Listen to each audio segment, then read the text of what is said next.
Hello बच्चों, let's read the question. Question here say A, B, C are three living organisms. The organism A is a unicellular fungus which can live without air. It is used in the commercial production of an organic compound which is P from molasses.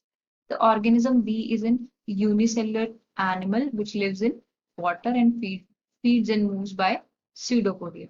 It breathes through an organelle Q. An organism C is a tiny animal which acts as a carrier of malarial parasite. It breathes and respires through a kind of tiny hole R and air tubes S in the body. So based on the statement हमें जो है 4 question दिए गए हैं. So अब हम एक एक करके बच्चों क्वेश्चंस को आंसर करने की कोशिश करेंगे जो इन्फॉर्मेशन हमें दी गई है उस बेस पे. सो पहला क्वेश्चन है what are organisms A B and C. तो हमें ऑर्गेनिज्म ए और बी और सी को आइडेंटिफाई करना है स्टेटमेंट का फ्लो देख के. अब देखो पहला बोला है and the organism A is a unicellular fungus. A क्या है? एक यूनिसेलुलर फंगस है. सो यूनिसेलुलर फंगस हमारी एक ही होती है, हमें पता है. किसको बोलते हैं हम? ईस्ट को. यूनिसेलुलर फंगस हमारी होती है yeast which can live without air. Live without air से हमारा क्या मतलब है कि ये कैसे रिस्पायर करती है? एनारोबिकली रिस्पायर करती है.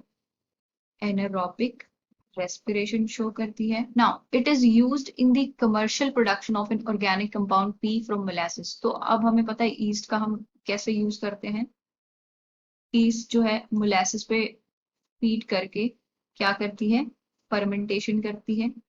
फर्मेंटेशन जिसको हम एनारोबिक रेस्पिरेशन बोलते हैं और ये इसको किस में कन्वर्ट करती है? इथेनॉल. इथेनॉल या फिर हम बोल सकते हैं अल्कोहल में. सो जो हमारा ऑर्गेनिक कंपाउंड पी हो गया, पी क्या हो गया हमारा? इथेनॉल हो गया. अब हमें दिया है the organism B is a unicellular animal which lives in water. तो ऑर्गेनिज्म बी क्या है? यूनिसेलुलर ऑर्गेनिज्म है जो कहाँ पे रहता है? वाटर में रहता है. Feed and move by pseudopodia. तो सूडोपोडिया के थ्रू हमें पता है कौन मूव करता है? अमीबा मूव करता है. तो amoeba move by pseudopodia means उसकी बॉडी में जो भी एक्टिविटीज होती हैं वो सूडोपोडिया के थ्रू करता है. It breathes through an organelle Q. So organelle Q के थ्रू. सो अमीबा जो है वो ब्रीथ करता है सेलुलर मेम्ब्रेन से या फिर जिसको हम बोलते हैं सेल मेम्ब्रेन से. तो क्यू क्या होगा? Cellular membrane. ऑर्गेनिज्म.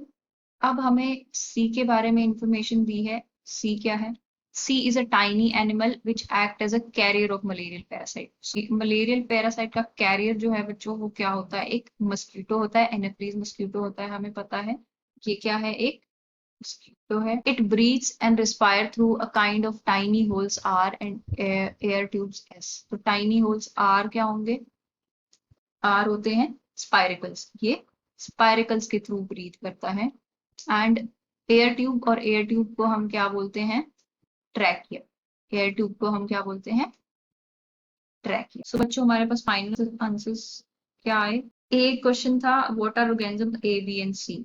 तो ए क्या है हमारे पास? क्या है? ईस्ट है. बी क्या है हमारे पास? बी क्या है हमारे पास? अमीबा है. और थर्ड वन क्या है हमारे पास? सी क्या है? मस्कीटो है. Similar way answer number B was name P Q and R S. P Q R S को हमें नेम करना था. P Q R N S. तो पी जो हमारा ऑर्गेनिक कंपाउंड था वो क्या था? इथेनॉल था यानी कि अल्कोहल था. क्यू जो थी जिसके थ्रू अमीबा रिस्पायर करता था वो क्या थी? सेलुलर मेम्ब्रेन थी. और आर जो था जिसके थ्रू मस्कीटो रिस्पायर करता था वो था स्पाइरिकल्स. एंड एस जो था वो था ट्रैकिया. अब आंसर नंबर सी हमसे क्या पूछा है? Which organism undergo aerobic respiration. तो एरोबिक रेस्पिरेशन में हमें पता है कौन कौन. सो एरोबिक रेस्पिरेशन होता है जो बच्चों ऑक्सीजन की प्रेजेंस में होता है. तो इसमें से कौन कौन जाएगा एरोबिक रेस्पिरेशन में? Amoeba and mosquito. Means B और सी जो है वो एरोबिकली रिस्पायर करेंगे. अगला पार्ट हमसे पूछा है which organism undergo anaerobic respiration. Anaerobic respiration बच्चों कौन करेगा? ईस्ट करेगी. हमने पहले ही बात की ईस्ट एनारोबिकली जो है मोलासिस को फर्मेंट करके इथेनॉल बनाती है. तो एनारोबिक रेस्पिरेशन करेगी east means in the absence of oxygen. तो ये क्या होगा ऑर्गेनिज्म? A. So बच्चों ये थी क्वेश्चन की explanation.